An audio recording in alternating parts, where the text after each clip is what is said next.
Manakmanya kwa Ramogi juango odiochieng' makare chien tarik 19 dwe mar abiriyo higa mar 2022. Machiegni e twak e chenro mar Piny Kiny makawuono twak mitayo kodan Sharon Ong'aw.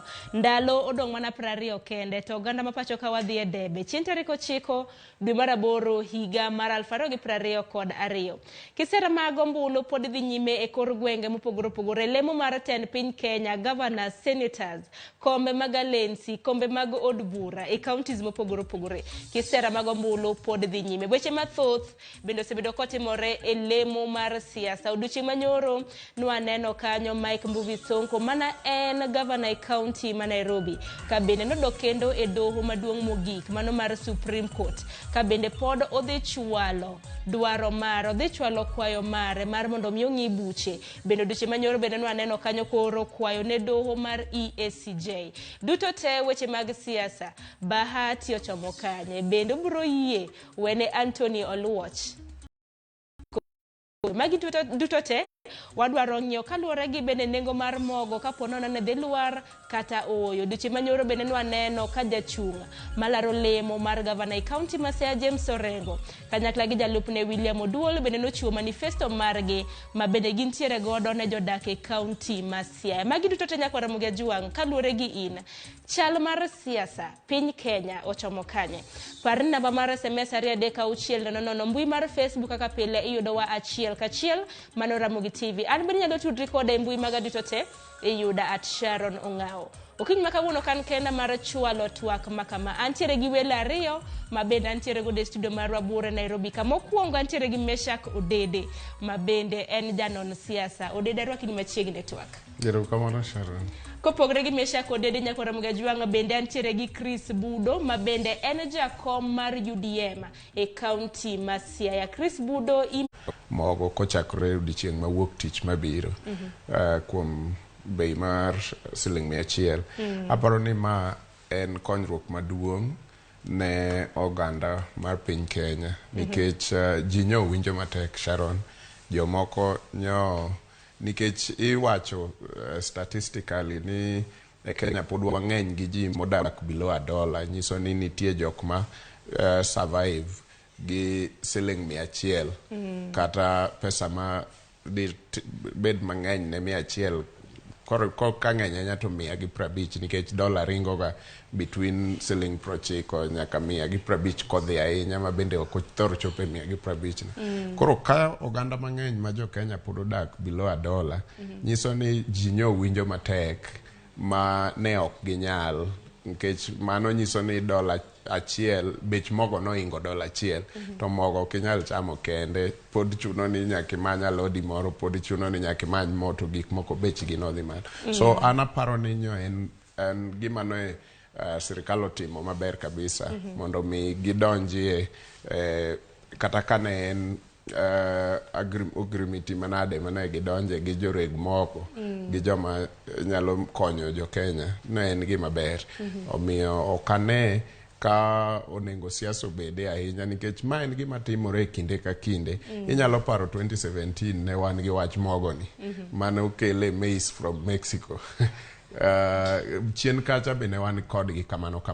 So aparo ni en gima kinde ka kinde biro to biro bende kaluwore nikech pur bila mwapuro e Kenya ok wapur ma wanyalo kelo pi waolo ne cham wapuro kwageno koth to seche moko koth leo mabag cham macham ok chiegi. Kidhi e gwenge wa kata sani kanya dala nya yudo ka ji rundo bando $150 kadhi nyime mane gorogoro achiel ma en bende mana kilo 2 kaka mogo midwa usi. Nyiso ni duoko nengo mar mogo chien biro regulate kata duoko nengo mar bando nikech katek to koro afadhali kao 100 idhi ng'iewogo kilo 2 kar kao 150 niko kiyudo gorogoro ma be same kilo 2 so aparo ni en wach maber. Erokamano nya Chris Budo nengo mogo ma bende koro gonyore di wach ang'o ka bende ng'eni bende gisani koro osechak ket na siasa iye. Nengo mar mogo gima sirikal otimo gima ber nikech nyocha ji hinyore kata mana dala ji hinyore. Awinjo ni kuonde moko gorogoro 150 Siaya County gorogoro nyocha dhi 200, 210.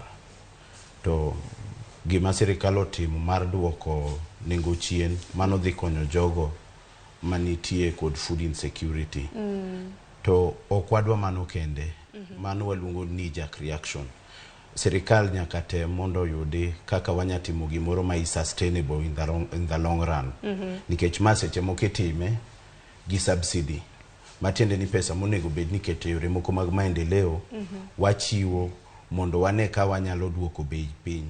Lakini ka wantie kod wan gi sustainable development matiende ni wan gi production moromo e consumption, to mano wanyadhi maber. Aparo ni mano kaka gi devolved function gi national government onego ging'iane yo ma wanyalo medo golo mar cham, yuto mar cham.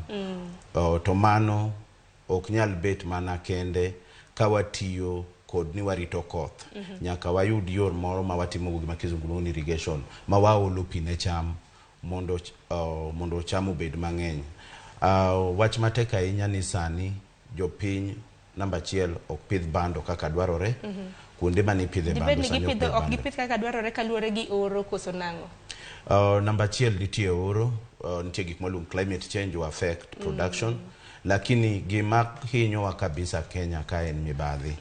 Mibadhi manobete omiyo jogo mane pidho bando chunygi owuok e bando, chunygi owuok e pith, nikech gima ok giyud the right return on investment. Koro mane ma kelo deficit. Ting'e ni seche ma chiemo onge to bei nyaka idh malo. Seche ma gimoro amora bet supply bet matin to demand ni malo, bei bende dhi malo. Erokamano. Sani bende waneno ka koro nitiere siasa mar mogo. Odiochieng' manyoro waneno kweth mar Kenya Kwanza natimo campaigns e kaunti ma Nairobi. Bende gisani koro gilieko ni nang'o miyo ni nengo mogo iduoko mana sani ka koro piny Kenya yiero okayo. Bende dibed ni sirikal timo siasa gi jopiny. Mesha Kodede, kweth mar Kenya Kwanza, jotelo ma bende koro lieko ni nang'o miyo ni nengo mar mogo iduoko chien sani. Nang'o miyo ni nengo mar mogo nokoduoke kinde machien go.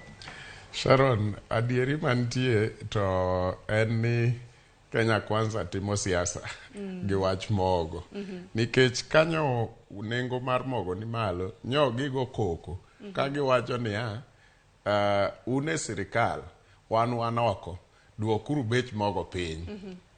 To ka oseduok bech mogo piny to gichak gidhi rally giwacho ni uduoko bech mogo piny nang'o. Uduoke nikech election, nikech yiero chopo. Ere ng'ama timo siasa kanyo mopogore gi Kenya Kwanza? Aneno ka gine ma gitimo siasa. But mana kaka nyisi 2017 bende ne wan gi wach mogo. To king'iyo clips manene 2017 kama ne jalup ker Deputy President William Ruto wuoye, tibro yudo ka en owuon en mano wacho weche ma wawacho sani gi. Weuru timo siasa gi wach mogo. Jo Kenya odenyo omiyo gidwaro chiemo, onge gima chielo mwanyalo timo kaka sirikal mak mana timo ang'o. To mogik, ka jomoko nyalo wuoyo e wach mogo to anyalo chiko ita, but ng'ato machalo Deputy President William Ruto ka wacho wach mogo to wacho ni sirikal timo siasa gi wach mogo. Sirikand ni en ng'a? Nikech kawuono kama bete ni chakre na bika Deputy President na pod en William Ruto. Ang'o momiyo kogike weche mamoko kaka yande chien kacha ne wawinjo ka iwacho ni nitie opinion poll mogol kata gi intelligence. To wacho ni onge gima kamano. Intelligence report kwa ir president to chopo ira kapok odhi ir ng'ata ng'ata. To kogik kar mogo to en onge sirikal timo mogo siasa gi mogo. To magombulu Mesha Kodede bende kinde mosekalo waseno kata mana ka kweth mar Kenya Kwanza gisebedo kata mana ka gigoyo piny owacho. Kanyalo kata mana kuom wacho kuom ranyisi William Ruto ka bende wacho ni en yana handshake ramna mosruok e kindo gai mar ODM gi Uhuru Bedi nengo ngi mosebedo ka hidho. Koro odiochieng' manyoro kano duok nengo mogo chien bende anjo ramna ka moko kuom oganda bende koro wacho ni nang'o momiyo ahinya kweth mag Kenya Kwanza nyaka en owuon. Gima lich ni ok oketore kaka ng'ama nie sirikandni. To en wach malich mokalo nikech sama ok oketore kaka ng'ama nie sirikandni to dak e od sirikal e official residence mar jalup president to en gi security moromore gi jalup president. Koro chiwo kelo confusion, miyo jopiny bedo jomofuwo, kata bedo ni en owuon mosewacho ni jomofuwo oserumo e Kenya ka. To nenore ni jomofuwo pod ng'eny, nikech sama wacho kamano nitie ji me bathe mashangilia kendo wacho ni mano wacho wach makare. Kara nyiso ni ok owacho adieri, jomofuwo pod ng'eny e Kenya to en owachonwa ni giserumo. Chris, kini wach mar mogo, siasa mar mogo ne di wach nango. Bende nano kata mna mbui nyoro kana ng'iyo mbui. Bende jopiny moko bende na wacho nango mani moge miduoko.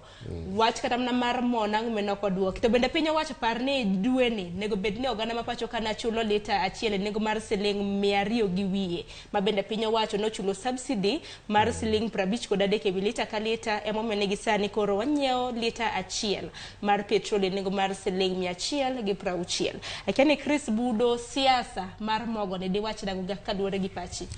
Aparo ni siasa mar mogo wawacho ni cumulative effect of misgovernment mosebete. Lakini gima wang'eyo ni seche ma jopiny hinyore, sirikal nyalo donjo gi intervention mondo gine kaka ginyakonyo, ka ging'iyo mbele kaka wanyayudo gima sustainable. To an gi geno ni sirikal mabiro botemo mondo wa govern maber, mondo jopiny oyud basic needs ma mogo no. In fact, ndalo mane watiyo oko, ka ng'ato wuok Kenya kata ng'ama dhi Amerika, gimi nyalo tero ne ng'ato en mogo. Mogo ne na identity marwa. To kata kamano kodoko ka siasa, to jalup ker ok en ng'ano mawacho adiera. Ene makoro wacho no tugo siasa gi ngima dhano. Onge gima kizungu luongo ni consistency o flip flop. Nikech gima wacho kawuono kinyo doko wacho moro, kinyo doko ka koro ne gidwaro ni mondo duok nengo mogo, oseduoki. Koro kendo chako lokore ni ang'o momiyo duoki. Ok en ng'ano ma jadieri, nikech mokwongo ka warango kama lweny kotho chako goyo wae e yor chiemo, nene ka jalup ker ne en minister mar agriculture, manene okelo chiemo, okelo bando ma ene mouso, ma jopur bando obet maonge gi incentive mondo gichak golo bando. Ema koro sido bete. To ka ung'iyo maber ma kata probe nogolo ni nene en deeply involved. To be kata kirango okwanya kwer. Mana kaka wadwa osewacho, Dedo osewacho ni okong'eyo gima en. Wawacho ni he's a political amphitrite. Okianene sirikal kata onge sirikal. Ka obed ng'ano majalo man kare madwacho adieri to nego gwetao. Kosegwetao koro wacho ni sirikal mar ng'acha. To kinya wacho ni onge sirikal. Tidhi gi title ni deputy president, jalup ker, osare mi, idake od jalup ker, security be ingo, kila kitu ingo. Tikwer ka wacho wuok tisiemo ni anaonge sirikal morocha. Emomiyo wach mawuok kanya paro ni jowinjo wawinjo maber. To kochopo tarik 9 to koro ombulu emowuok kode. Mane kaka wanene. Mana kote kumar nego mar moga ng'eni odede, bende gisenkram na ka piny owacho odiochieng' manyoro nolando ni nengo mogo biro gonyore. Tel mane kind thuolo mar jumbe 4, mano ndalo 28. Penjo mabende nano ka moko kuom oganda ma pacho ka penjo. En ni bang' ndalo 28 ang'o mabiro timore? Koro biro bedo nengo mar siling 300, nikech sani kuonde moko uso nengo mar kilo 2 mar mogo nengo mar siling 230. Sharon, adieri mantie en ni bech gik moko idhe piny ngima ok en Kenya kende. To en mana ni siasa mosebedo ka timore e Kenya ka osebedo siasa ma idwa ni mondo owir ng'ama chielo onere marach. Omiyo deputy president kata migosi William Ruto gi kwethne osebedo ka temo mondo obuk rangi marach, maneno marach e sirikal ma en bende entie. But gima adwa natemo wacho ni tok ndalo 30 go wan gi sirikal machielo. Koro sirikal machielo biro kawo thuolo ne mondo ket otim gima ginyalo timo mondo giduok bech gik ma itiyo godo pile pile piny. To sirikand ni mandate girumo chieng' mogo kura. Koro miyo ok ne ginyal keto gik moko mokalo kanyo. To sirikal manyien ma koma wabete ni to waneno ka en migosi Raila Amolo Odinga gi team ni. Nyaka bed ni e seche gi ng'iyo gima gidwa timo tok ndalo 30 go. Ka wach mar subsidy ni orumo. to nyaka bed ni giseng'eyo gik ma gidwa timo bang' mano immediately mondo bech mogo idha odong' kanyo kata kik dog e 200 gi wiye kuma ne entie. But wach mogik madwa wacho kuom wach migosi William Ruto ma jopiny onego ng'e, ne wan gi Galana Kulalu mano onego bed ni ok wachak wane wach mar bech mogo e Kenya ka koa e yiero ma 2017. Ka nitie jok maparo kata nono weche siasa, biro nyisi ni e kinde no migosi William Ruto ne nigi ng'ate manochung' ne weche mag pur e dalaka. E seche moko ka ji obede debate kama to ginyalo tamore ni en mana jalup ker, ok en ng'at mane keto ji e tich. But waseneno nikech kaka ebe ndo osewacho ni jomofuo tin. Koro joma riek mantie oseneno. Kodhi moklem ni nomiyo jomoko tich kaka ministers. Machalo nyoro nyowacho ni nyocho miyo Eugene Wamalwa tich kaka minister.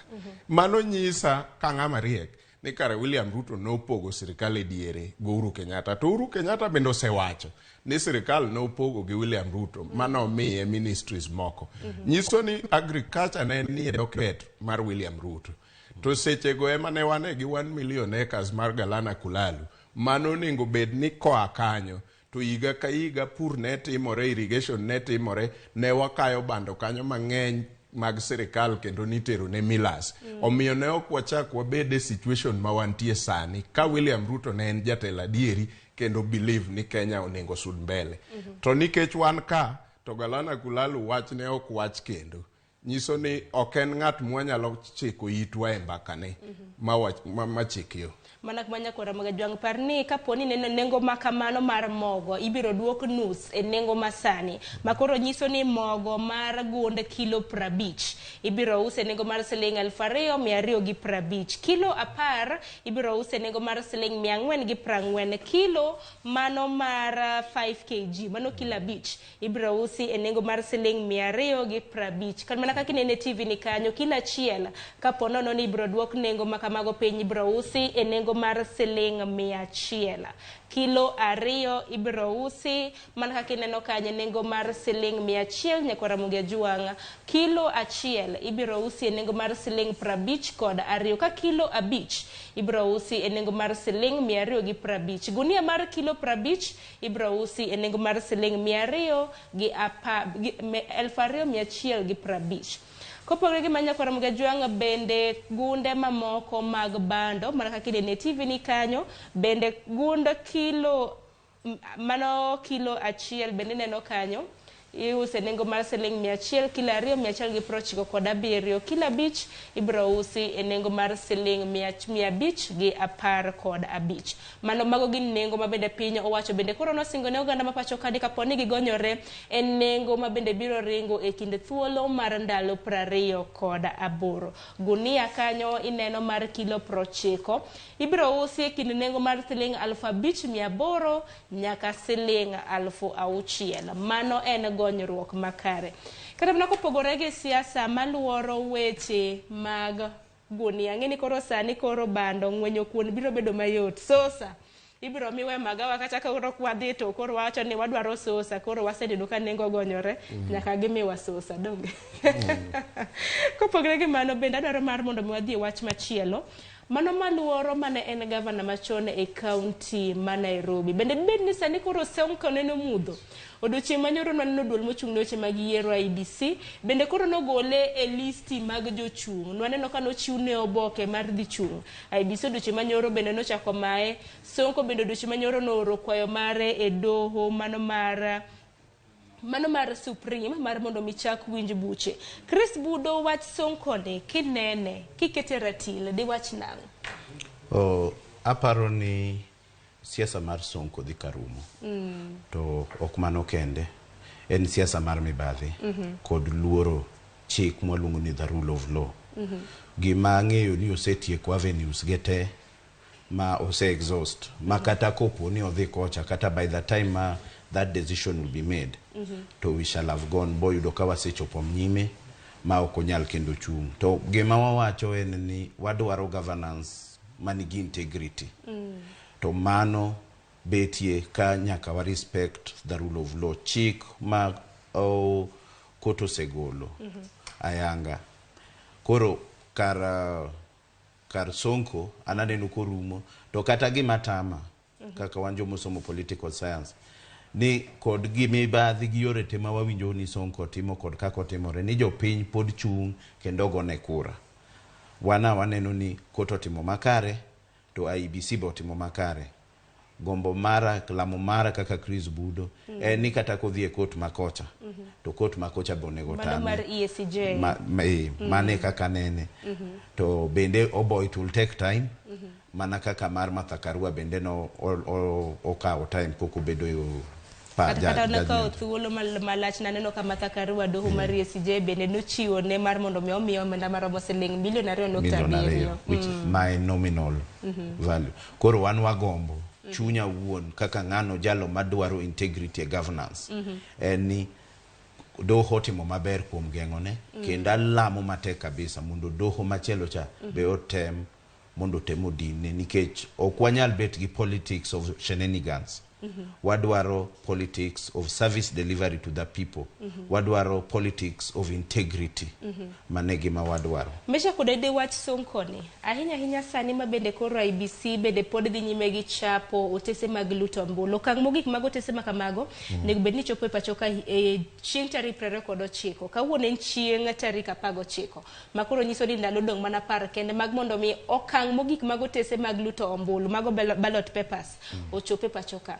Okang' makama neno ka keto siasa ma Mombasa eyo machalo nade, nikech jochung' malaro nemo mar governor county ma Mombasa gin ji 6. Sonko kaponono ni odhi e doho sani makoro ndalo bende pod medo keyo, bende biro kelo ng'ikruok e weche mag yiero ahinya e county ma Mombasa. Sharon, adieri mantie to en ni wach yiero governor ma Mombasa niti en usa mar siasa. Koro gimora mora matimore itimo kisiasa. Kata former governor ma Nairobi Sonko timo gike kisiasa. To yiero maduong' ok nyal rito nyaka kot tiek ng'ado buchene motere kot. Kogike samo winjore to IEBC biro dhi e kot to manyo order mondo koto migi gi print ballot papers ma Mombasa. Aparo ni kogike printing ballot papers ma Mombasa to IEBC bro yudo thuolo ma dhi e kot mayud order no. Samoro gise kata dhi e kot gin girito mana mondo koto migi order no gi print. To nitie gik moko ariyo e wach Sonko. Governor Sonko gima wach ne manie kot konyo wago according to me en gimoro achiel. Ni ei chikewa ok wang'eyo kendo ok wayange yo maler ei chikegi ni ka ng'ato bedo, nikech Sonko gi bwana manyochung' gi UDA Kiambu Senate no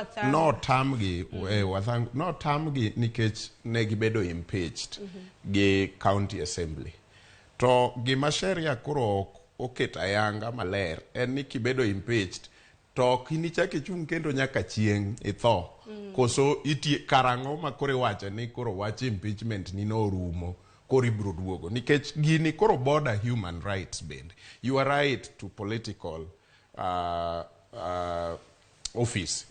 Nikech okang'eyo pok awinjo kata lawyers kowuok e lela mowacho niya mae gima chik Kristo bure ni enoki Kristo bude enoki ang'eno konywa, nikech onengo bed ni the law koro bedo clear ma wachnwa niya kibedo impeach to either okichung' kuom kinde marom kama kokiduogo chung' kata okichung' chuth nyaka chieng' ma bende mano ok nyalre, nikech mano nyiso ni you are condemned to death nyaka chieng' itho. Koro politically wach Sonko e court to me okonyowa matin kuom neno kuonde magap nitie e chikewa matayo weche mag yiero. Omiyo kama odhieno to dhi adhiya, to kama bete ni okane kodhi yudo duoko ma opogore gi moseyudo, but an gi gimoro ma wakawo kuom wach ne mar luwo chike gi nyaka kama ogikeno. Nikech kade ok oluwo kamoro wach ni de ok obire pachwa mwang'eyo ni wanyalo loko pend chike kuonde mage mondo wachni obed maler nikech sani wachni ok ler. Kibedo impeached to IBC bro siko ni in ibedo impeached. To nyaka karang'o makoro impeachment ni nikech cases mamoko mag criminal tibilu ka Supreme Court oseng'ado wach tibro wach ni either you are guilty itweyi tibro tieko ndaloni mar twech to in thuolo kendo inyalo chako chung. But impeachment ni eto rumo karang'o. To koro sani kata mana kaka doho nosekawo okang' mabende nagikawo mar mondo mi ochunge mar dhi laro komb gavana e kaunti ma Mombasa. Sonko nochung' kod duond bura mar Wiper. Akeni koro maketo duond bura mar Wiper kanye bende ibiro yienegi thuolo mar chugo kata mana jachung'. Koso gibiro dhi to gisir mano jachung' mar ODM Abdul Samad Nasir ma bende pod nitiere bwo kweth mar Azimio. Chris. Sharon we Mondarie Martin and atimo political science and economics from University of Nairobi. Koro kanokil. Koro adikadhiro tadhire from the political point of view.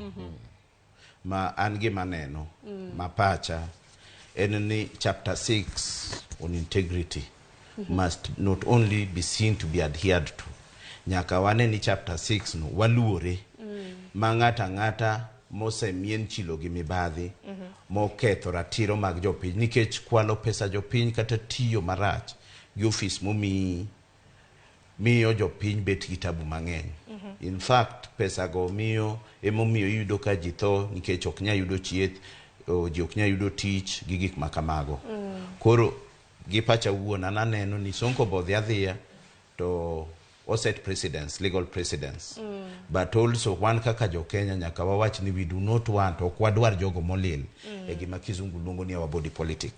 Ma kako osechake no eno beda ni otame to wawacho ni kopo ni mibadhi omaki to kichung' kamora mora e yor siasa. Wadwaro jogo manyalo tiyo ne jopiny e yo maler manya konyo jopiny. To rachne ni ng'eny jok madhi gin jogo madhi ng'iyo kaka giwuon ginyalo sore. In fact gima rach mogik en ni ng'ato kosekwalo pes jopiny to pes jopiny gi modhi ochako nyiewo go jopiny mondo chako chung'. Anto onge kata kinde mosekalo bende waseneno kata mana jo siasa ma mibadhi luoro moko kuom gi osechung' mochako yier gi mana gi jopiny. Sharon, wach makoro onengo wabede very candid kaka jo Kenya kwadwa deal gi weche mag chapter 6. Samwa wuoye ni kawa donje in details tibro yudo ni kwan fair ne Sonko nikech kawa iguru ochung' to Sonko nobedo impeached on matters graft ni okotiyo gomenda jopiny e yo makare. To waiguru bende ne nigi weche mibadhi. En mana ni en obedo impeached to man ok obedo impeached. But chien kacha to wanyalo paro ka waiguru wuon oyie kende ni ne wawito omenda maromo $791,000. To wan gi ji machalo Weluke mosedhi moserve jela matin kae to mak appeal oduogo. Mago nie ballot te. Koro king'iyo mago tiyudo ka ok wabed very fair ne Governor Sonko nikech maka ok opogore gi ma. En nani maka owuondre ni niga appeal moro to en nobedo impeached. Koro IBC wacho ni impeachment opogore gi just the other cases ma ng'ato tere court and all that. Kawadwa deal gi chapter 6 to nengo bed ni parliament mwadhi yudo manyien ni odog otwe pend chikego ma wach maler ni ka isedhi e court iyalo to wach ni gitelo okuongo rume mondi nyaka chieng' court ema wach ni Chris ler kiduogo to kako to wacho ni oyudi kelel tidhi serve jendi kitieko jendi eka koro timri nade iduogo.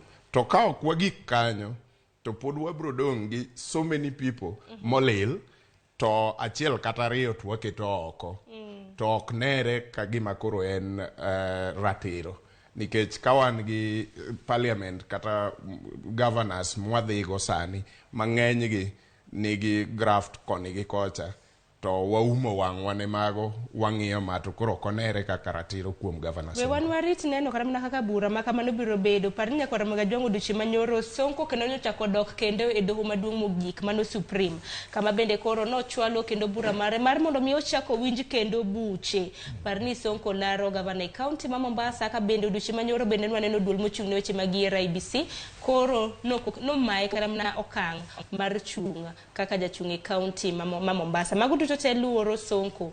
Ponono ni weche makamagi biro bedo katimoro, biro bedo iti gi wang'i mar kelo ni chal mag weche makamagi. Kopogre gi Sonko bedo duche makawuono nyaka Ramogi Juanga chakre sa 11 mamidhiambo nyaka sa 3 mar otieno. Igeno ni wabiro bedo gi mago mar debate kada mana twak mar dayo dho jolar tend piny Kenya. Hinya jolup malaro tend piny Kenya 4 odiochieng' makawuono. Mabende wageno ni kaono chopo sa 11 chenro makamano biro chakre, ka bende chenro mar dayo dhok makamano itimo gi jofuambo kendo itime mbalariany mong'ere kaka Kwea, mano Catholic University of East Africa mantiere buore Nairobi ka. Wach maduong' mabende pod warito ng'iyo kaponi Rigathi Gachagua, mano jalup jatend piny Kenya William Ruto, biro chopo kanyo e chenro mar dayo dhok. Okang' makama biro kaluwore gi jal mochung' ne weche mag tudruok e kweth mar Kenya Kwanza, mano Hussein Mohamed, mabende nochiwo paro ne jotelo ariyo gi mar mondo mi kik gichop kaluwore gi luasi makare moko osebed kimiyogi gi moko kuom ute fuambo e pacho kama e penjo maduong' bende biro chopo. Kata kamano odiochieng' manyoro waneno ka Rigathi Gachagua nochopo e mbalariany mar Kwea mar ng'iyo chal mar ikruok e twak makamano. Chris Budo, weche maluoro jolup jolar tend piny Kenya, ahinya jochung' mabende gisani kore biro dhog gi debedang'. Ing'eyo gima timore kaka Kenya wan gi tabu mang'eny. To wang'iyo ni ng'ano maluwo ker bende en gi integrity. To moloyo kabisa kaka dhi sani ni to okelang'o e basket. Bende obiro gi votes moromo. To kaka jo Kenya wang'iyo issues mag accountability. Wang'eyo maber ni problem ma wan go Kenya kama omiyo wan gi chandruok mang'eny. Allow me to go back here na monda dog chien matinen mar integrity. To wang'iyo ni ng'ano maluwo ja ker obed ng'ano ma nigi wabed o the express gimolo zero tolerance to corruption. Neno mara en ni wang'iyo history kaka ng'ato sebet. Ka ing'iyo Martha Karua kako sebet history mare, kako sechung' kod ji, kako segore ni piny. To kendo wang'iyo jalup ker ma jachung' ker mar Kenya Kwanza. Jogo ma ne nie e kuonde mag tiegruok ma mbalariany ne wan matek kabisa. Nikech ne wan gi jogo ma ne nie inene obet kodu sama wagoyo siasa be entie to onge klas modhiye. Magi weche maluoro Rigathi Gachagua. Ma kata ka wang'iyo ana wuon kipenja okanyago ne kura, lakini kang gibet kanyo to wakuongo wang'iyo ni to ichung' kanye gi jo Kenya. Jo Kenya sani chopo kama wang'iyo ng'ano manyawacho adieri. Bende wadok mana kaka lweny nochakore. Ma wawacho ni wadwaro gimiluongo ni good governance, transparency and accountability. To seche mibet kanyo ok wabichiko itwa e gimiwacho ahinya. Wang'iyo to be in gi track record. Isechung' gi jo Kenya kanye sama jo Kenya nie chandruok. Ka waseng'iyo mano to wang'iyo ni to bende intention ni kare. Koro mane ma wabobet ka wang'iyo kuomgi, wang'iyo jalo manyalo tayo ker e yo makare, manyalo tayo piny e yo makare. To gima nyaka wang'i ni jalup ker en kaka giweche US en a heartbeat away from the presidency. Bende onyalo bet ker makare kopo ni ker owuok odhi kata kamoro. Kiko bed ka Professor Josephat Karanja mane keto ji gochong gi piny. Yiena monda wacha ni nitie jogwa moko ma arrogant. Kenya Kwanza gin jok ma nyetho ne ji.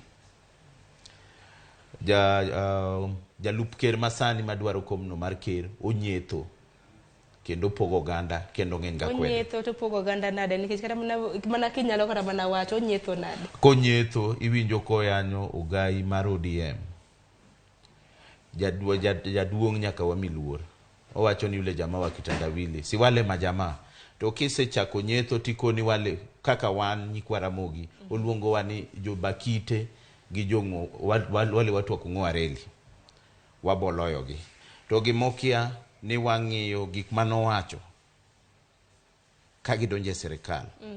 Gi gik masani. Gi gik mowacho sani. to wang'iyo track record ne. Mesha kodede kata bed ni Hussein Mohamed jalero mochung'ne weche tudruok e kweth mar Kenya Kwanza nonyiso jotelo ariyo gi mar mondo mekik gidhi chop kata ma network utino manyoro ponono neno kata na tipo mar Ramogi ne neno kanyo Rigathi Gachagua no chopo mar neno chal mar ikruok e mbalariany mar kwe okang' ma kama di wach nang kata mana geno mari odiochieng' ma kawuono network. Sharon, Hussein netimo siasa. And that was supposed to send a message. No oro ote oko kucho ne media houses ni okwamor gi kaka usebedo ka uchiwo coverage across board. So mano e gima duong' ma press conference ta ne okelo. Nikech ni winjo gi tiko tieko to wacho niya kuom bedo ni ginyalo biro kata ok ginyal biro mano waweyo negi gine ma gibiro yiero gibiro timo yiero no ka gidhi biro e debate kata ok gidhi biro e debate mano nyisi ni message maduong' ma press conference no nokelo ok en ni jogi ok bi e debate message mane gikelo en ni ok wamor gi media sani koro uluongowa to toke ka to kumiwa koro chal ka gima nagitemo siemo wang' jofwambo ne gisiemo wang' jofwambo nikech Hussein odoko ng'ama jafwambo koro notemo mana siemo wang' jofwambo e yo mariek but kwaduogo e wach mar jok manyo kom mar maduong' e Kenya ka mana kaka Chris osetuomo ni deputy president is a heartbeat away from presidency nyiso ni en ng'ama ponono ni gimoro amoro timore marach manyalo tamo ker dhi nyime gi tich to en emokawo kanyo koro sama wadhi yiero nyaka wang'e ni en ng'ata bila mane mwaketo e komno en ng'at ma gik ma president ong'eyo onengo bed ni en bende ong'eyo intention ma president nigo onengo bed ni en gi the same mano e ka watimo yiero makare nikech kopo ni en gi intention mopogore madhi koni to president nigi madhi kocha to wakelo koko kendo anyalo paro ka e kinde mag BBI jomoko kuomwa nowacho kendo no support ni afadhali koro wabed kata gi chik machon mano yie ne president golo jalupne kendo nyalo kawo ng'amo dwaro nikech sheria ma wan go sani chal gima no create gima kisungu luongo ni two centers of power sani ouro moko kode ma gima nya time onge othiano to gima nya time onge koro kwa kawo waketo jalup jatend Kenya obedo ng'at madhi koni to ker mare dhi kocha to wakelo koko e kind ji ariyo go to maendeleo ok bitimore e seche ma ji ariyo go dhawo en obro beda dhawo kinde duto koro nyaka wadho ang'i matut kaeto mogik gima lich about ji ma wadhi neno debate gi kawuono en ni onengo bed ni gin the principal advisors mar jal mibiyier kaka president ng'ama advice president mokwongo en jalupne kapok ng'ata machielo advice ka nitie weche matek kata sani mwawacho wach mogo ni onengo bed ni deputy president ema bedo piny gi president to gi gomba kani to watim nang'o to nikech koro wan e situation ma wantie ni iyudo ka president koro yudo advice koa kuonde mamoko mopogore opogore koro ok wadwa timo mistake ni kendo emomiyo debate ni en very important japiny onengo chike wang'e tir mondo ng'iyane ni to gik mwasewinjo ka William Ruto wacho ka be jalupne ni wacho the same koso jalupne ni dipo ni orie kumachielo gigo mbaka mopogore gik ma Raila Odinga wacho ka be ma Martha Karua wacho mondo mi wabed ni ka yiero wing mar Martha Karua gi Raila Odinga to an gadieri kendo an gi kwe ni ka gimoro timore God forbid ni Raila onge to Martha pod bro chopo weche mane Raila nigo kate to ka gimoro ka yiero wing mar William Ruto to an gi kwe ni just in case gimoro timore ne William Ruto manyalo tame dhi nyime gi tich bedo president to Rigathi bro timo gik mane opango kate mano e essence kata gimomiyo wach mar debate mar deputy president is very important ne jo Kenya. Parinya odiche maka uno nyakwara Ramogi Juang e kind thuolo mabendi ibiro bed ka idayo dho jolup jolar tend piny Kenya. Rigathi Gachagua mabiro bedo jala achiel e kind wakeni adek. Wantiere gi Justina Wamai mabende en jalup Wajakoya mano e kweth mar Roots Party. Bende wantiere gi Ruth Mutua mabende en jalup David Mwaure mano kawuok e kweth mar Agano Party. Bende wantiere gi Martha Karua mabende en jalup Raila Odinga. Ng'wegi mar Larot Compton piny Kenya ka gitiyo kod otiko mano mar Azimio One Kenya Alliance. Odiochieng' ma kawuono debate kata mana chenro mar dayo dhok makama idhi tim e okang' ariyo. Okang' mokwongo idhi tim chakre saa 11 mabende idhi chak gi jolup jotend piny Kenya mabende dwaro gombo makamano manigi mbi mar kwan atamalo 5 kadok piny. E okang' mar ariyo bende wadbiro neno kanyo Martha Karua gi Rigathi Gachagua twak mabende jopiny rito neno okinyi makawuono. Ahinya kinde mabende gisani piny Kenya weche mag mibadhi, weche mag ochumi mabende oridore tek tweta. Kaluwore gi in Chris Budo, geno mari odiochieng' makawuono e kinde mabende twak makama biro bedo kadhi nyime en ang'o? Idwaro winjo ang'o kuom jochung' kata mana jolup jochung' ang'wen gi? An ka gima chunya gombo, mabe agombo ni jo Kenya ochikitgi. Ni ginyiswa kaka ginyalo loko uchumi marwa mondo bed kare, kod kaka gibiro gore, giboya olweny, kod mibadhi madhi mbele. To bende ok mana magiwacho no kende. Onego wabed gi gima kizungu luongo ni hard questions. Mondo wapenj gi nitie jomoko machilo semieno. Ok wanyal dok kama ne wantie 1992. Koro wang'iya ne ng'ato history mare to penje gik moko miwacho ni notimo. To wang'iyo to wapenje ni to wach mibadhi. Wach mibadhi onene ang'o to plan timo ang'o. Nikech mibadhi ema ketho piny mar Kenya. Kasto nyiswa ni odhi timo ang'o mondo walok uchumi, mondo jo Kenya obed maber, ojendo yud tich, wabed gi chiemo. Nikech ko kamano to wanyalo end up ni wabet kod unga revolution e Kenya ka. Ka kech oingo ji. Mano sana kanye agombo winjo wachno. Kanye migombo winjo? Kanyo e kama kete ita.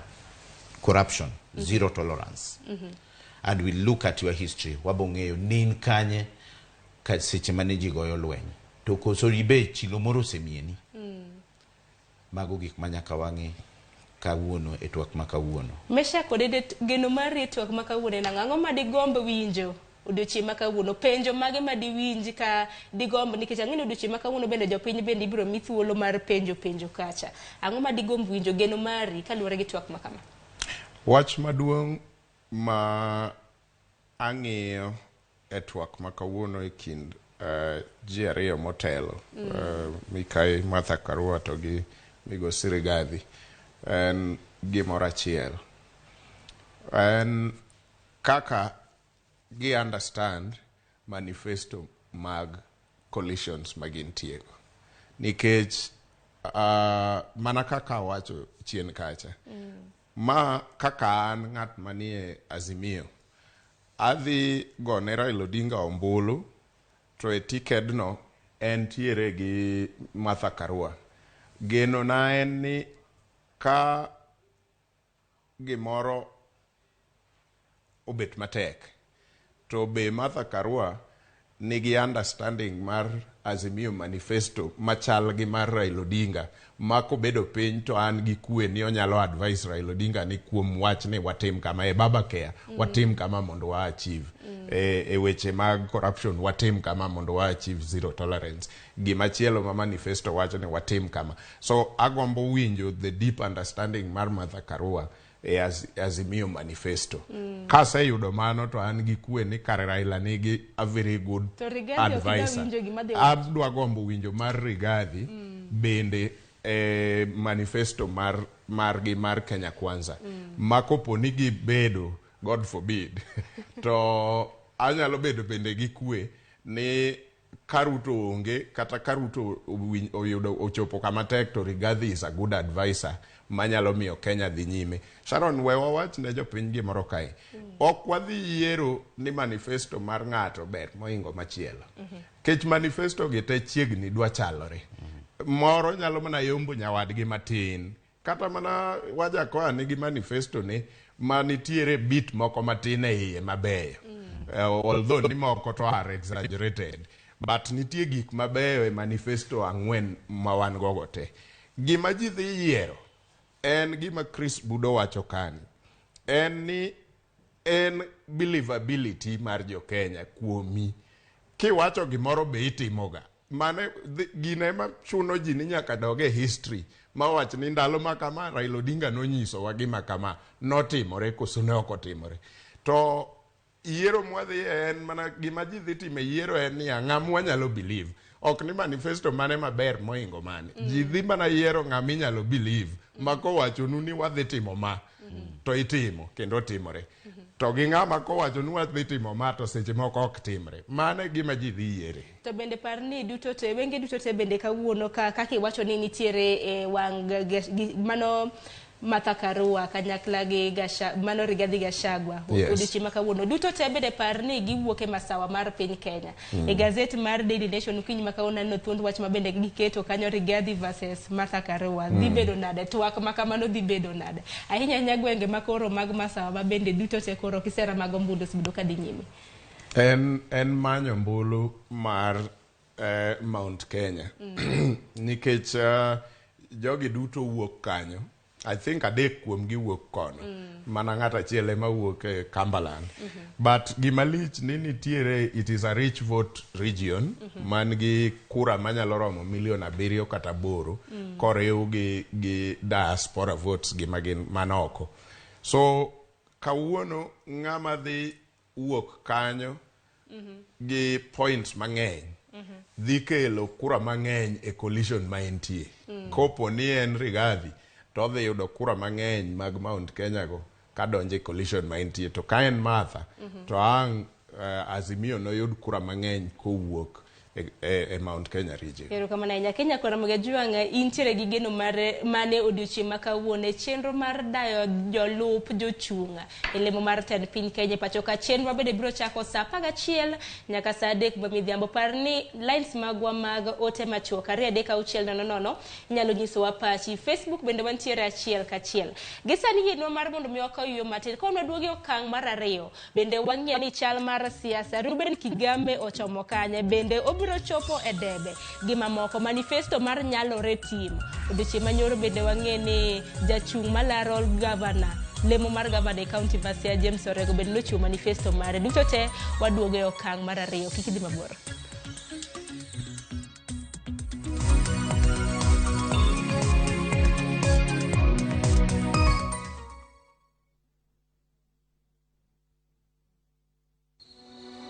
Dear Baba, when I grow up, I want to be an engineer just like you. And I would like to be a lawyer just like mother. But can we have water at home to drink, cook and clean so I can have more time to study?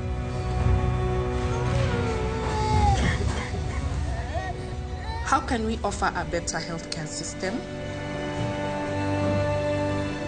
Na kuniwezesha mimi kama mlemavu.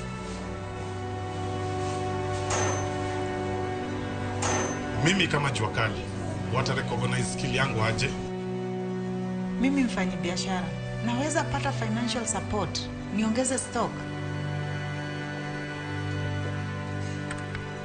In whose hands are our businesses safe? Dear Baba. Yo, Baba, Wakenya wameongeza barua zingine. Wanasema wanataka password.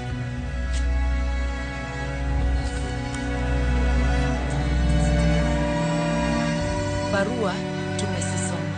Wakenya, tumesikia maoni yenu. Hii ndio password. Inawezekana.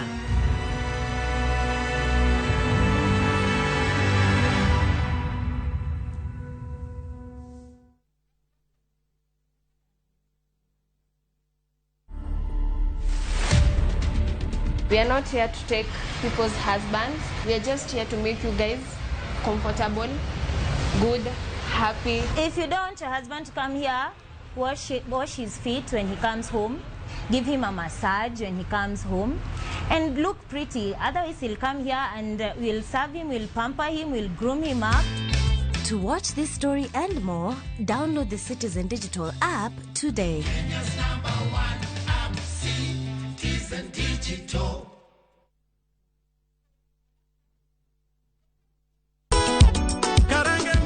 Gima wan go gadier ni wang'eyo en thum, to ok thum athuma, thum mamit sidan. Wakelo thumbe ma ukwayo. En reggae owake. Wawinjo mine mogwedhi gi duol mamit. Waparo nu chien gi thumbe machon muwero. Wadonjo kod sukus e sama chon. Kitai kod DJ Vic, mana e ngoma owake. Pile pile, kik bai kata matin.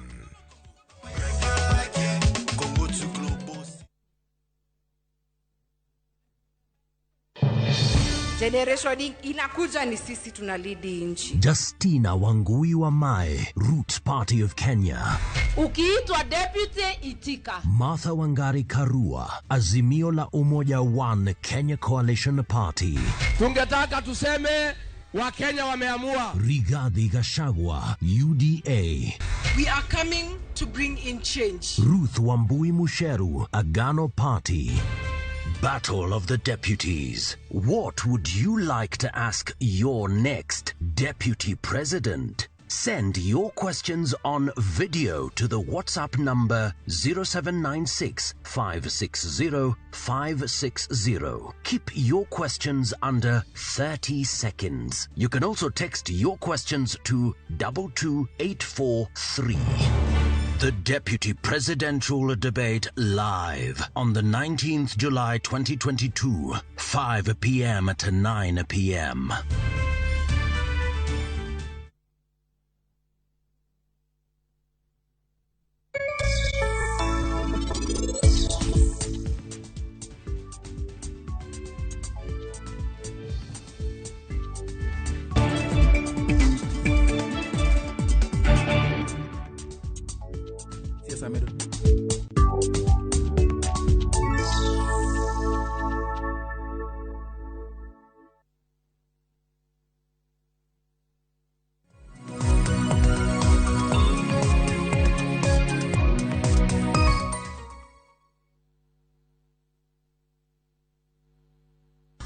Korti ya juu imeamua kwamba IEBC na Wafula Chebukati walikosea kwa kutonijumlisha kwenye orodha ya wagombezi wa kiti cha urais.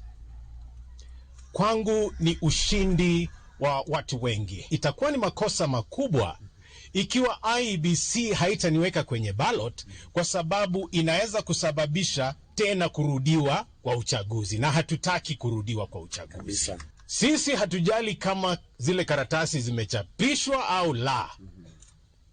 Tutafuata mwongozo wa korti na tunataka kila mwananchi atendewe haki kwa kuwa na mgombezi wa 5 katika ballot paper. Kabisa. Nyakora juang mano en Ruben Kigame, jal mabenda lap dhoge ndong ne laro kom tend piny Kenya e pacho ka. Penjo maduong' en ni bende obro dhi e debe.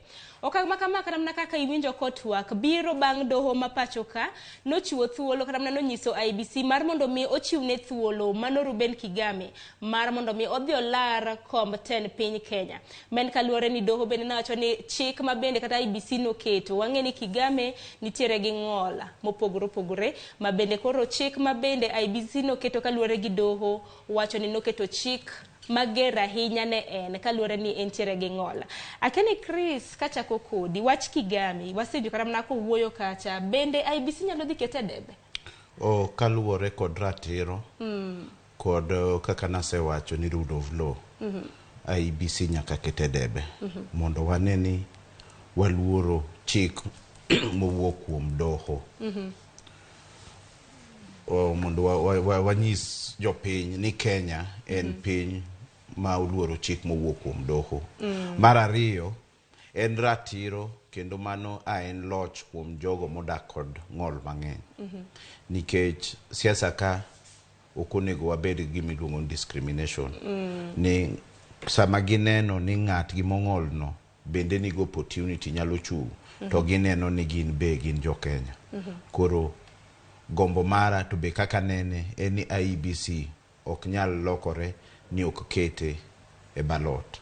IEBC nyaka luor chik mowuok kuom doho. Mano koka wabodak e Kenya maber. To Kenya maber mwasegore ne chakore 1990s en ma Kenya ma sirikal kata executive luoro weche mowuok e doho. Parni doho kata kanogolo chik makamano to koro ok chun IEBC nyaka gikaw okang' makamano. Meshak, kaluwore gi chik mabende nogol gi doho mamalo mano High Court, diwach nang'o kaluwore gi okang' mar riwo kata koso riwo Kigame e debe? Aparo ni chik mane doho mamalo ogolo oriere tir ne ogol chik ne duol matayo yiero IEBC mondo dhi o review kendo kanyalore kata ok nyalre gidhi ging'e kendo gik ma Ruben Kigame no okelo mondo mi oriwe kwan mar jogo madhi laro kom mar president. So IEBC pod nigi teko mar ng'iyo ka Ruben Kigame o qualify kuom weche te midwaro mondo ng'ama chung president o qualify on. So pod nyalore mondo bede debe bende pod nyalore mondo IEBC ochako ng'udhe oko kendo kapo ni oko meet the requirements midwaro mondo to maketo kata mna jochung' mamoko ka e okang' machalo nade nikech parni bende IEBC nowacho nok gibiriwo jochung' mamoko ka kata bed ni doho noseng'ado chik ni okang' mar keto mar bende nonyisigi ni mar mondo mi gichop kata mna giter sei chapa mag sei kanyakla gi photocopy mag ID papers magi kendo kata mna keto jochung' moko ka e okang' machalo nade. Kang'iyo mos taneno ka IEBC ok dhi riwe. IEBC ok odhi dhi debe nikech IEBC kata mana nyoro no nosewacho ni ne ok omit the requirements, nitiere gik mane dwarego mane ok okelo. Koro wach doho ni duoko mana IEBC e tijno kendo nyaka nyadiriyo, but mano ok nyis ni automatically odhi bet e ballot paper. Nikech bende ang'eni chapa magombulu Chris, ang'eni chapa magombulu pod dhi nyime ka bende okang' mogik onego bed ni chopo ka chieng' tarik 29 mano kaluwore gi jakom mano mar IEBC. Koro Ruben Kigame bende winjo kanyo koseloso, winjo kanyo ka bende nowacho ni koso Wafula Chebukati ok ohere. An gima neno aparo ni wagombo ni wadag e Kenya ma oluoro chik kendo nyaka waluor doho. Wabeduru e pinyno ma ka doho wacho ni watimo kama to watimo kama mondo wagol gima ne wan go miluongo ni impunity. Wach matek ahinya ni Kenya sani kendo wadok kama wane gi impunity. Ma kata doho wacho no tim kama to nitie jogo maneno ni gin malo mar chik mar chike ma ok ginyal luwo kaka chike dwaro. To mani ng'e ni wadok e dictatorship mane wan gocha. Nyaka waluor doho. Kopo ni doho wacho ni otim kamano to IEBC ok ginyal bet gi predetermined position ni ok ginyal rwako Kigame. Gima chuno ni gidhi girang qualifications go gi follow up mondo gitim kaka doho dwaro. Mano koka wabodak e Kenya makare. Koka mano to wabodak e Kenya mang'ano manigi telo manigi cheo botimo gimoro amora to duoki kaka wawinjo ka wawacho kuonde ma wadake ni utadu. To mano ok Kenya ma wadwaro. Wadwaro Kenya ma executive timo kaka tiyo tije, doho be otimana tije, to Chebukati bende nyaka titijwa. Wiwa poko wil ni Chebukati notamore ya osava kaka nonyise gi doho. Obed ng'ano moluoro doho kendo luoro chike mag piny matayo yiero ma Kenya ka. IBC ne pok wawinjo koloso ewi wach makama mesha kodede koro en mana geno mar odiochieng' ma kawuono pod abiro keto itwa gi wengewa mar mondo me owinj ni kweth mar IBC te biro wacho wach ang'o wach mane kata mana ewi wi Ruben Kigame bende kata mana kopogre kata mana gi wach Ruben Kigame akeni geno bana kaka nisewacho wacho ni IBC okine kabiro ka okang' moro amora. Okane ka gibro kawo okang' mar dok review kendo to e review no okane geno kuom Ruben Kigame nikech IBC nyose wacho ni Ruben Kigame ne ochiwo gik moko te mane dwaro ni mondo ochiw mondo qualify e chung kaka president. So kane ka nitie lokruok mabro bede kane okokelo signatures moromo onge lokruok madhi bede gidhi bedo piny to gichak ging'iyo signatures go to giwacho ni okoromo to gichak gitieko gi kanyo. Mago duto te warit duol mochung' weche mag yiero IBC mano nyaka Ramogi Juang ka bende ponono ni gibiro loso kotenre gi weche maluoro Ruben Kigame bang' doho mamalo ma pacho ka nogolo chik makamano ne IBC kopogre gi wach maluoro Ruben Kigame. Wadhi ne weche maluoro weche mag siasa hinya e gwenge magwa mag Kaluo wagone siasa mano mar Siaya odiochieng' manyoro nyaka Ramogi Juang James Orengo gi jalupne William Oduola nochiwo yanga manifesto margi ne jodak e kaunti ma Siaya manifesto mabende gidendo kaka nyalore okongo mondi wawinjane kaka da gitwak kaluore gi wach mar manifesto makama we wawinjane kaka William Oduola noloso. As the James Orengo William Oduola team, we are promising you right here, right now, just as we have done on the campaign trail, to hold ourselves to higher standards of integrity. This manifesto, therefore, is a strategic plan that defines a roadmap that we'll pursue during our time in office. Food security and agribusiness. First in our list of priorities is food security. With the rivers Yala, Zoya, Lake Victoria disposal, we, the Nyalore team, believe it is just a matter of time before Siaya becomes food sufficient. We will work hard to ensure that we reclaim and put into productive agricultural use some of the idle community land and some of the public land that are currently not in use. We intend to reclaim a portion of Yala's swamp so that we can make Siaya County the bread basket of this region. We also intend to make Siaya County nyaka Ramogi Juang mano William Oduola jalup James Orengo edwaro margi mar dhi laro komb gavana e kaunti ma Siaya odiochieng' manyoro mana kaka winjo koduol wacho mano manifesto margi mabende na gigolo odiochieng' manyoro ne jodak e kaunti ma Siaya hinya chutho kanyo mabende wacho ni gidwaro keto arita mar chiemo e yo makare. Chris Budo in jakom mar UDM to UDM bende untiere gi jachung' malaro komb gavana e kaunti ma Siaya mano Nicholas Gombo gi jalupne David Ohito. Manifesto makama keni bende ni luwo bende ni winjo ge yo makare to de wach nango manifesto mabende na gigolo odiochieng' manyoro. Mana kaka wasewache ni manifesto i political science wawacho ni intent of execution.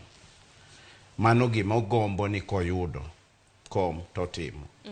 Mana kaka wacho ni be inya wache to time to wadok to wang'iyo history. Yiena munda wach ni chandruok nitie Siaya mang'eny. Siaya County atamalo mar 47.1 mar jok modak Siaya onge gi chiemo, ok yud chiemo, ok nyal chamo chiemo adek odiochieng'. Ji atamalo 33.8 odak gin jogo modhier modak wawacho ni below $2 a day.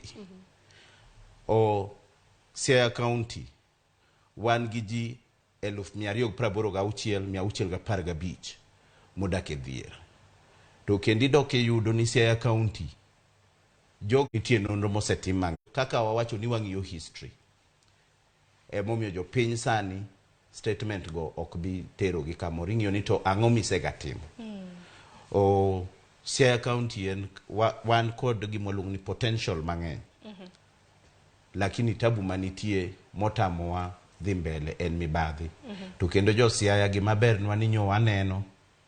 To waneno ka jogo mosebet e telo kuom higni 10 kotelnegi gi gavana mawuok Amoth Sanga. Mage jok manie tim mar Orengo. Jogo mane tiyo ei Siaya go duto ni kuom Orengo. Koro jo Siaya dwaro chakruok manyien. Ok wanyadhi mbele gi gima gizungu luongo ni status quo ma obedo camouflaged. Nikech wang'eyo kuom higni 10 ma gigi osebet katimore, wakili Orengo, Senator Orengo osebet kanitie to pok oting'o dhoge kamibadhi gi duto timore. Odiochieng' manyoro na gigolo manifesto. Keni manifesto mar UDM to ugolo karang'o? Nicholas Gumbo gi David Ohito mar gi karang'o? Wan gima watimo, wan very participatory. Kendo manifesto marwa waseloso, launche mapok walonche, lakini wause sa asaya makata sama bete ka. Wan gi team manitie ei piny matiyo e wach manifesto. Manifesto marwa en point 8. Point achiel en ni namba 1 waneno ni jopiny yudo chieth makare. Namba 2 wayudo ni jopiny wa promote agriculture. Agriculture mar food production, agriculture makelo pesa e mfuko. Wawacho ni chiemo ewi mesa, pesa e mfuko. Bas kendo wachako watimo value addition. Education ok wawach ni wagero ECD kende. Wawacho ni wagero kendo wa equip. Matiende ni sama wasegedo, ok wadwa ni nyathi moro ichake riembo ni dok dala ni golo pesa michulo go japuonj kaka sani timore. Ok wadwa ni chake riembo nyathi moro dala ni kelo buk. Kaka wakete to bedo comprehensive. Kendo wadhi keto watiyo gi pesa mag county government kod pesa ma wabet kod partners. Waketo mondo nyathi moro amora manie day school obed kayudo basari makare. En mabasari makisechako yudo tidhi. Tano manifesto maru ni wacho ni un maru no tilungo nang'o? Anno ka mare gin luongo ni nyalore. Maru no kata mana kapok oyange inyalo nyiso japiny ni iluonge nang'o?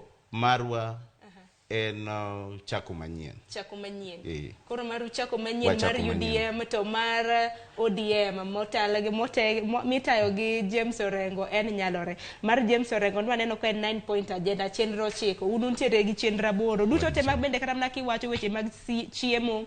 Anja kiwacho weche mag somo thieth gin moko kuom kata mana agenda ma bende team mongere kaka nyalore ntiere godo. Mesha kodede nido thuolo mar winjo manifesto ma kama bende nikela achiel ka achiel e TV mar Ramogi odhiambo manyora. Kani yudo thuolo mar winjo manifesto ma kama? Gile matin. To nyo kayudo thuolo mar winje tetete in full. But gimang'eyo ok adwa chalo ng'ama campaign nikech ma siasa mar jo Siaya ana Migori. Migochwa be wan gi tapwa kuno. Wadilgo e yo manyalore korwa kono. Gimang'eyo ni an kama bete agombo ni demokrasi onere. Jopiny odhi oyier ng'ama gidwaro e kind James Orengo to gi Nicholas Gumbo. Kaluwore gi ng'amo timo campaign ma jogo oyiego. Onyalo bedo ni pokitimo tich malich ahinya chien, nyalo bedo be ni setimo tich malich ahinya chien, but mano to me ok kama gino gikie. Gino gik nikech lokruok nitie joma ne beyo kane wayiero, to kane gidhi e parliament to gilokore mwatang'o lwetwa nang'o motimore. Parliament kwang'o motimore ka ji odhi. To nitie joma bende ne ok nere ni nigi miyumo malich ahinya mar tich, to kanomi tich to kendo ne gitiyo malong'o malich ma jopiny oduogo wuoro. So nitie okang' ma dhano ka dhano lokruok betie. To jogi bende chal ni manifesto gi oting'o almost the same things. Pogruok nyalo bet mana kuoma implementation bro timore nikech an gin wadwa timo agribusiness e Siaya kata wadwa improve agriculture e Siaya to mano intention mana kaka Oduol I mean not Oduol Budo Chris osewacho mano intention en statement of intent to time nyalo dhi pogore to pogruok mabedo e timo gigi bende nitiere weche mang'eny ma miyo koso timruok gi kata mondo mit gitimre betie nikech nitie gima kisungu luongo ni intergovernmental whatever nyiso ni nitie kaka national government bende seche moko osemiyo tich ok otimore e counties gi e yo mowinjore kaluwore gi siasa marach mane wasebedo go samoro e pacho ka e kind joma chalo kaka group mar NASA gi Jubilee ni nyalo yudo ka treasury samoro release pesa kodong kata dwe achiel kende to financial year no rumo ka gise released to assembly koka dwa bedo process ni koka dwa tim to by the time ma gitieko gigi mondo governor o implement iyudo ka samoro time oserumo idwaro ni mondo otim budget machielo to ng'ado gi koro iyudo ka jopiny neno ka geche ringo mag county kendo office nitie chae to gima dhi nyime e ground to onge koro jopiny wacho ni governor nyaka nwa yier eno madha chae giringo gi geche madongo to wan onge gima gitimonwa magi ne gin sabotage mamoko kuom gi ne timore intentionally gi sirikal mane tiyo wacha mana mashaki Chris ko chiko na chenro kama kama nikitano ka sa bende ringo mapiyo mana Chris kaduoki mana chien to bende wach makama paro makama adwa ni mondo idhi chiw godo gi pachi mogi kaluwore gi twak marwa okinyi makawuono kaduoki chien anjo kanya kan wacho ni Cornel Rasanga ma bende en governor ma Siaya gi sani osebedo kanyo kuom thuolo mar higni 10 gi sani bende koro oseriwore gi team mar nyalore mano mitayo gi Orengo ma bende dwaro bedo governor ma Siaya gi sani isewacho ni gisetiyo kuom thuolo malach odoche manyoro bende na gichiwo manifesto margi un kaka jo UDM in kaka jakom mar UDM e county ma Siaya jachung' maru Nicholas Gumbo gi David Ohito lokruok mage muchano kelo ne jodak e county ma Siaya mana kwa tieko gi pachi mogik lokruok ma wageno kelo namba 1 asewacho ni wadwaro ni mondo waneni jogo mani piny yudo chieth makare e level te ma wachako gi primary health care secondary gi referral mar ariyo wan gi agenda mar agriculture ma waneno ni mondo wagol cham ma inyalo usi gi manya pidho ji matimne value addition mano kaluwore gi agribusiness mar adek en education ma ECD kod mondo waneni jopiny yudo basari yo makare mondo nyathino mora mokalo penjo yud tiegruok nyathi jo Siaya e yo kaka dwarore mar ang'wen wadwaro ni mondo wayud tich walos tije to tije gi moko bo wuok e agriculture moko bro wuok e manufacturing sector kendo wang'iyo moro mar ni mondo wa identify youth talent kod skills mondo waneni wan gi sports kaka nyalore nikech sports kaka jogo mani oko uneno ka sports o gero kuonde mang'eny iyudo ka nyathino manigi talanta mar mipira koseng'eyo to nyalo gocho kamoro to be ok mano kende mano konyo yudhe bet ok gidonje yode moko mag anjawo aeto bang'e giyudo kaka giyudo nweng'o moro wakwayo kendo wawacho ni nitie jogo maonge nyalo e oganda jogo maonge nyalo kaka mond liete nyithi kiye jogo mong'ol bende waneno kaka wabotiyo kodgi mondo wane ni gin part mar community mondo geng'gi kik gihinyore kabisa giyude stipend moro to be kata kamano waneno ni nitie ohala maginyalo oko mimiyogi mondo kik giwinj matek. Odiochieng' manyoro bende nawinjo ka duond bura mar MDG bende ywak mokadho ni duond bura mar ODM madhogi kata modhogi e gwenge mag Nyanza. Keni kaka jalno mawuok e duond bura mar UDM duto te gintiere e kweth mar Azimio diwach nang'o podi modho ODM debed ni modho e gwenge mag Nyanza? Mano ok en kamano nikech sani jopiny mawuok Siaya gisewacho ni pile pile wagoyo 6 piece to ka wasegoyo 6 piece to 6 piece dhi to jakom dong wang'ni gidhi goyo ne jakom to 6 piece dong matiende ni ng'ade nywandi jatelo ing'iyo gi chikne gi kako nyalo tiyo ne jopiny ok ng'iye ni koro bire party mondo ng'i koro wan kaka UDM waus agenda ma jopiny be dwaro lokruok to jok machielo gin kaka nawacho ni gibet kamoro achiel miyudo machunga moko bo med kanyo nitie machunga mabeyo to nitie machunga motop koro jopiny bong'yo ni jachung machielo ni en ober jachung machielo ni orach koro gima nyisi ni kochopo tarik 10 dwe mar 8 Siaya dhi gocho ne jatelo kaluwore gi capacity mare mar telo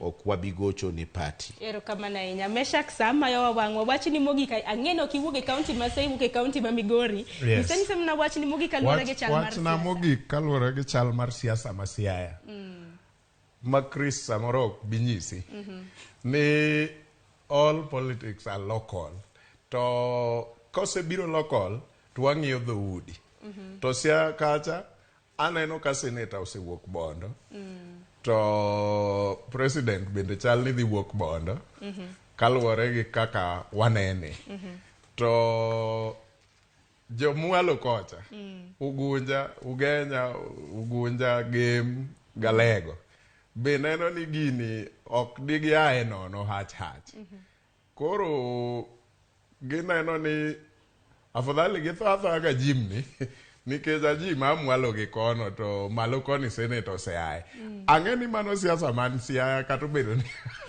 Chris ok dwa wacho aneno ka Chris de kino wiye kanyo ok dwa yie gi wachni to siasa ng'enyne ok ji tenie level ma wantie mar ng'iyo ni capacity mar ng'ani en ang'o capacity nitie joma ng'eny kweth maduong' pod nie level mar ng'iyo ni telo mondo bi machiegni kodwa kata onge gima konyogi telo kik dhi mabor nikech bedo machiegni gi telo ber ka Chris biro lima tawacho ni kichopo ka gavana kanyo dala metie ka gavana tik kata onge gima konyo erokamano ahinya Meshak agoni erokamano kuom biro e studio kinyi ma kawuono Chris agoni erokamano ang'eni ni mol kiwuok e county ma Siaya otieno kibiro buore Nairobi wago erokamano kok manya koro Ramogi jwang'in bende agoni erokamano aneno ka Sam Jakom iwacho ni timru piny asedonjo akwayo mana ni jotelo mane ok obedo clear do ritiga mar 2027 iwacho ni IBC otim patgi otherwise akwayo kwe kende erokamano ahinya kendo erokamano ahinya kuom bedo twak kodwa nyaka sani nwadondo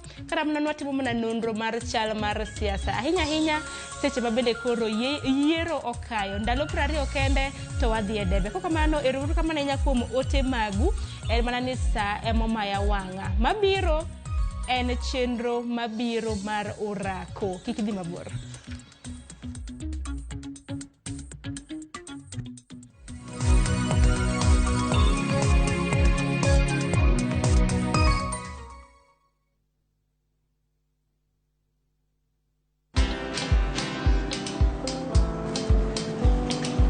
Niaje?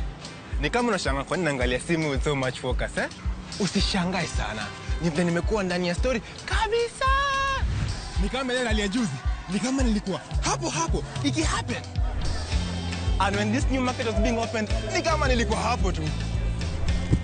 Hata vile local tourists for a special rate at the coast, I was there. And when this new road was being commissioned, I was right there. Na hata wewe, unaweza kuwa ndani ya story wherever you are. Just download Citizen Digital. Stay informed on all the news and events